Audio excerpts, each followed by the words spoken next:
Amini. Pia tuone kwamba tunapoweza kufanya kwamba uwe na afya ya akili njema, jambo gani unaweza kulifanya?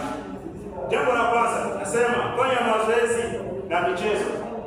Ndio maana tunashauriwa kwamba tuweze kufanya mazoezi. Kwa hiyo tunapokuwa tunafanya mazoezi tunaweza kuboresha afya zetu za akili. Pili, kula vizuri. Tunapaswa kula vizuri. Tatu, pata usingizi wa kutosha. Hapa ndo changamoto. Kwenye usingizi wa kutosha.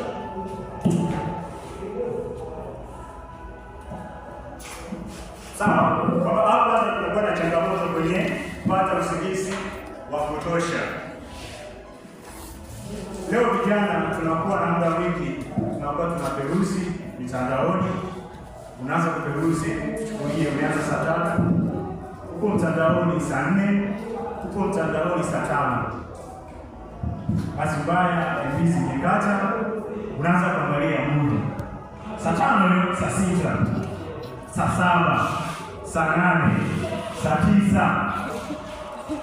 Unaona unaweka pasuka unalala. Lakini kikawaida tunaambiwa kwamba wanadamu anashauriwa kulala masaa mangapi? Masaa 8. Sawa?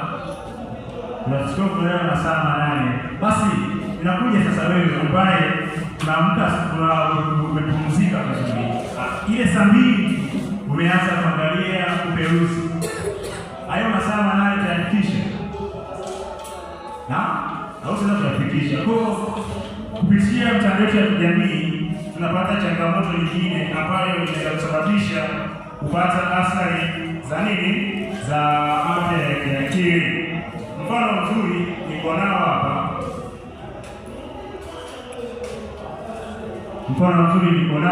Kwamba daktari yupo kazini lakini ajali wagonjwa yupo bize mtandaoni. Ili tunaona kwamba na yeye ni mojawapo aliyeweza kuwasiliwa na nini? Na gonjwa la afya ya akili. Tunaona kwamba daktari huyu baada ya kuweza kuhudumia wagonjwa, yeye yuko bize anaperuzi mtandaoni.